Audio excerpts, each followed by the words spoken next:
Okay, let's unpack this because it's quite a story. Yeah. Picture this. May 1987, Fiji. You've got 20 armed soldiers suddenly storming the parliament building. Right in the middle of things. Exactly. Not some far-flung war zone, but Fiji, near Australia, thousands of kilometers from India. They hold the prime minister, the whole cabinet, basically, at gunpoint. It's dramatic stuff, really grabs your attention. And the person behind it, Colonel Sitiveni Rabuka. Yeah. He had this really intense hostility towards Fijians of Indian origin. They were a huge part of the population, right? Like nearly half. Almost exactly half. 49%. It's incredible. Wow. And Rabuka's aim wasn't just political power, was it? It was more targeted. Oh, absolutely. His goal was, frankly, to make life completely unbearable for them. So unbearable they'd just leave Fiji. A kind of ethnic cleansing through pressure and misery? That's a harsh way to put it, but essentially, yes. Force them out. It wasn't your typical coup. It was driven by this deep-seated prejudice. And the shockwaves didn't stay contained in Fiji, obviously. Not at all. News travels fast, even then. It reached New Delhi, which is, 12,000 kilometers away? A massive distance. And Prime Minister Rajiv Gandhi heard about this. Yeah. Alarming news, I'd imagine. Deeply alarming. And this is where our deep dive really begins today. Because India didn't just issue a statement. No, it triggered a top-secret operation. India's external intelligence agency, RAW, the Research and Analysis Wing, they launched an operation codenamed Operation Fiji, specifically to counter Rabuka and protect the Indian community there. Operation Fiji. So that's our mission today, to dig into this secret operation, understand what RAW did, the risks, the strategies. Exactly, how they handled this crisis from so far away. But first, it's probably important to understand how there came to be such a large Indian population in Fiji in the first place. It's key context. Good point. Where did that connection start? Well, like India, Fiji was a British colony. Right. And back in the 1870s, the British, they forcibly moved people from parts of India, specifically Uttar Pradesh and Bihar, to Fiji. Forcibly. So not voluntary migration. Not really, no. It was for labor, mostly on the sugarcane plantations, part of that whole indentured labor system the British Empire used. Okay, so that explains the origins. Fast forward about 100 years to 1970, Fiji gets independence. What's the situation for the Indian diaspora then? By then, things had changed dramatically. Despite those difficult beginnings, the Indian community had become quite successful, prosperous even. In what ways? They were prominent in education, in business. They held important jobs, even positions in the government. They'd really established themselves. That's quite a transformation, from forced laborers to influential citizens. But success can sometimes cause friction, can't it? It certainly can, and that prosperity seems to have fueled resentment among some ethnic Fijians, Colonel Rabuka being a prime example. So his animosity wasn't just out of the blue. It fed on this resentment. It seems so, and some accounts suggest he had some pretty extreme influences, even looking to figures like Hitler, disturbingly. Really? That's chilling. Yeah. His ultimate goal wasn't just political control. It was, by some interpretations, the removal of the Indian population entirely, using whatever means necessary. The coup was just the first step in this radical vision he had. A really dangerous ideology driving this. Yeah. So Rabuka takes power. The Indian community is under threat. Rajiv Gandhi in India decides they have to act. What was RAW's immediate response? How did Operation Fiji actually start? Gandhi's reaction was swift and very firm. He got the RAW chief and the external affairs minister together for a top-secret meeting. Okay. And he basically said, look, Fiji feels almost like a part of India because of this large community.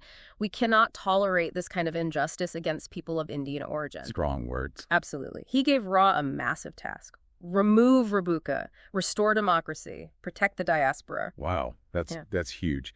Trying to engineer regime change from 12,000 kilometers away. Who did they pick for this job? Must have been their best people. They assigned 3 of their top operatives, highly skilled, experienced agents. The senior one was codenamed Malik. And working with him were Sehgal and Singh.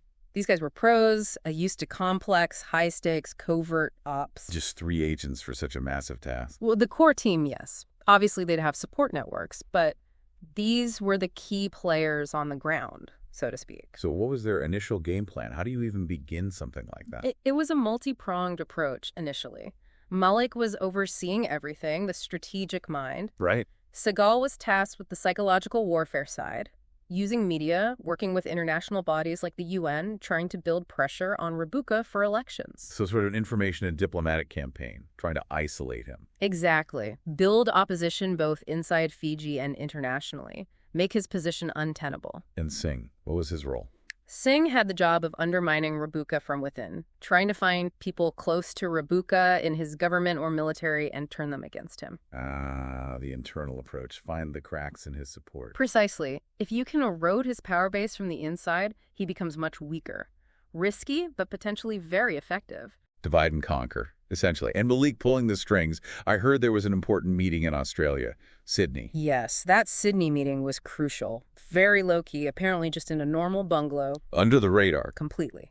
Malik met with Sehgal and Singh there, laid out their specific roles, the objectives, the whole framework for Operation Fiji. That was really the operational kickoff. Okay, so the plan is set. Sehgal works the psychops angle. Singh tries to infiltrate Rabuka's circle. Malik directs. How did the initial phase go? Any early wins or problems? Well, Sehgal started trying to connect with media in Fiji, pushing the pro-democracy angle, engaging internationally. Singh began looking for allies, contacts, especially within the Australian government. Why Australia specifically? Regional influence, proximity. They managed to connect with someone, codenamed ARC, who helped with some anti-Rabuka campaigns. So they were making inroads. Sounds promising. But what was happening back in Fiji for the Indian community during this time? Did things improve? Tragically, no. Quite the opposite. Under Rabuka, the situation got much worse, rapidly. Yeah. The atrocities escalated, land being confiscated, people fired from jobs just for being Indian Fijian, violence, intimidation. It became widespread. That's awful.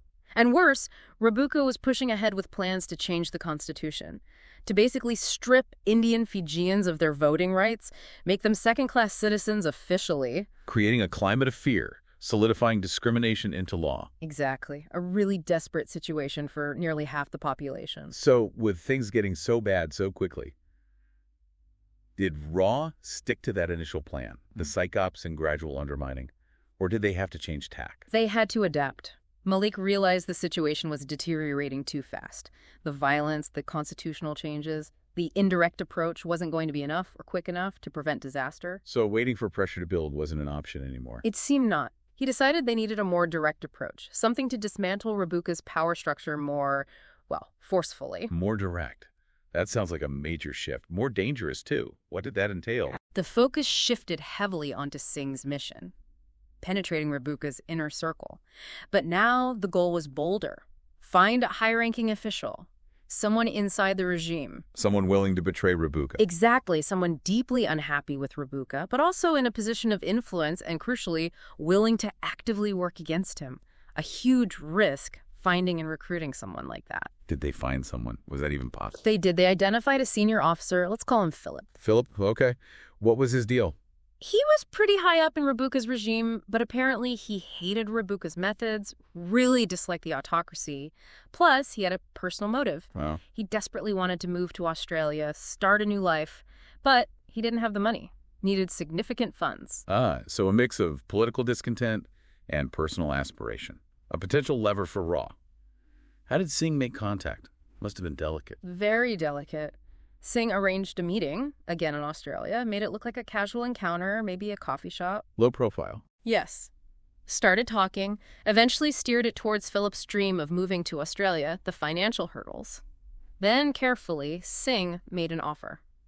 Financial assistance. Enough to make the move possible, but of course there was a condition, cooperation. And Philip went for it. The money was too tempting. It seems so. The chance to get to Australia was huge for him. He accepted the offer. Then Singh laid out what he needed. Which was? Information. Specifically, names of other senior army officers who were also unhappy with Rabuka. Officers loyal to democratic ideals. So Philip became their inside source, giving them names of potential defectors within the military. That was the idea. Philip provided a list. What does Singh and Malik do with that list? That's explosive information. They moved fast, started contacting those officers discreetly, and they used, well, significant amounts of money. Bribes, essentially. Buying loyalty. Securing allegiance, perhaps, is a better way to put it. The goal was to build a serious faction within the military itself. Enough muscle to challenge Rabuka, force his hand, push for those free and fair elections. A very high-stakes internal power play. It sounds like things are really moving forward. Mm-hmm. But then a betrayal. That sounds bad. It was a major, major setback. Just as they felt they were gaining real traction, Malik got word from an informant. Philip had turned on them. Betrayed raw. No. After they recruited him? Why? What happened? It seems Philip couldn't keep quiet. He apparently started boasting to his girlfriend, a European woman. Boasting? About working with Ra? Yeah, telling her he was working for Indian intelligence, getting lots of money. Just incredibly reckless. That's not good tradecraft. Not at all. And Rabuka was already suspicious. Philip had suddenly started spending a lot of money, which raised red flags. So Rabuka was already watching him? Seems likely. He then apparently used the girlfriend to confirm his suspicions, got her to find out more, verify Philip's connection to Ra. And once Rabuka confirmed it, what happened to Philip? Rabuka's forces grabbed him, and once they had him, under interrogation presumably, Philip spilled everything. Everything? Yeah. About Singh? The operation? All of it. Singh's activities, his contacts in Australia, the names of the officers they'd bribed or tried to bribe, everything. Rabuka now knew exactly what Ra was up to. That puts Singh and Malik in incredible danger. Did the Fijians go after them in Australia? They tried. The Fijian military started looking for Singh in Australia, but luckily Malik's network kicked in again. He got a warning. Just in time. Just in time. He and Singh had to go deep underground, disappear completely for several months, cut off all contact. So the whole operation just stopped. Ground to a halt. Pretty much. It was a massive delay, put the whole thing in jeopardy, looked like it might fail entirely. A huge blow. But the story doesn't end there. Moldy apparently had a final gambit. How did they recover from such a disaster? Well, even while underground, Malik didn't give up. He adapted again. He couldn't directly manage the high-level defections anymore, not safely. What did he do? He used his remaining assets, his network, to channel support differently. He started providing financial aid discreetly to lower-ranking soldiers in the Fijian army. Lower ranking. Why them? The thinking was, if these ordinary soldiers had a bit more financial security, perhaps less reliant on Rabuka's hardliners, they might be less willing to carry out atrocities against the Indian Fijians. Interesting. Trying to ease the pressure on the ground indirectly. Did it work? Reports suggest it actually did have an effect. The level of violence and harassment against Indian Fijians apparently decreased noticeably during that period. A small but significant impact. Resourceful. Yeah. But that wasn't the final gambit, was it? What was the big play? The big play involved leveraging the situation Rabuka had created. International pressure for elections was still building. Sehgal's earlier work, combined with global condemnation, was having an effect. Okay. And Rabuka, perhaps overconfident about his support among ethnic Fijians, eventually caved. He agreed to hold elections and decided to run himself. He thought he could win a legitimate election. Apparently so. And Malik saw this as the opening, the critical moment. What did he do? He reconnected with Mahendra Pal Chaudhry, the leader of the Labour Party, the main party supported by Indian Fijians. It's Chaudhry. Malik proposed an alliance. Ra would back the Labour Party. Chaudhry, seeing a chance to restore democracy and protect his community, agreed. So Ra got directly involved in the election campaign. Heavily involved. They provided significant funding, logistical support, everything needed to run a strong campaign against Rabuka. The goal was clear. Defeat Rabuka at the ballot box. A covert agency backing a political party in a foreign election. That's quite something. How did the election turn out? Did it work? The results were interesting, not a clean sweep. Rabuka's party actually won 30 seats out of 70. So the largest party, but not a majority. Exactly. Not enough to govern alone. He needed coalition partners. Which gave the Labour Party leverage. Huge leverage. Chaudhry and the Labour Party agreed to join a coalition with Rabuka, but they had one non-negotiable condition. What was that? An immediate, verified end to all persecution and discrimination against Indian Fijians. And Rabuka agreed to stay in power. He had little choice if he wanted to remain prime minister. He reluctantly agreed. So, while Rabuka wasn't completely out, his power was checked, and a crucial protection was put in place for the Indian community. A partial victory, then. But not the end of the story, you said. There was a payoff later. That's right. Malik's objective wasn't just about stopping the immediate harm. It was about ensuring a leader who truly represented the Indian Fijians could eventually take power. And that happened later. 6 years later, it's 1998 now, Malik is back in Delhi. He receives a package from Sydney. Another package from Sydney. What was in this one? Documents. Detailed, damning evidence of major corruption scandals involving Rabuka during his time as prime minister. Wow. Hard evidence of corruption. Where did that come from? The source isn't specified, but Malik recognized its power immediately. This could finish Rabuka politically. So what did Malik do with this dynamite information? He played it smart, didn't just dump it all at once. He selectively shared the documents with key ministers in Fiji known to be critical of Rabuka. Leaking it internally first. And also strategically leaking parts to the Fijian media. The revelations caused uproar, widespread public anger. Rabuka's support just evaporated. The corruption allegations finally brought him down. Politically, yes. The timing was perfect, leading up to the next election in 1999. And what happened in that election? A landslide. Rabuka's party was crushed. They won only 8 seats, 8 out of 70. A total collapse. And the Labour Party, Chaudhry. The Labour Party won a clear majority, 37 seats, enough to govern alone. And Mahendra Pal Chaudhry became Fiji's first prime minister of Indian origin. Incredible. From a coup targeting Indian Fijians to the representative becoming prime minister, that must have felt like complete mission success for Malik and his team. You have to imagine it was a moment of profound satisfaction. All those risks, the betrayal, the years of work, paying off in such a historic way. The reports mention the 3 agents, Malik, Singh, Sehgal, eventually reuniting to celebrate the success of Operation Fiji. What a journey. This whole operation, it really shows the lengths intelligence agencies might go to, the dedication involved in protecting their people, even thousands of miles away. So much happens beneath the surface. It absolutely does. It's a fascinating glimpse into that hidden world and the impact these covert actions can have on history, on people's lives. So, wrapping up this deep dive, we had a secret raw operation.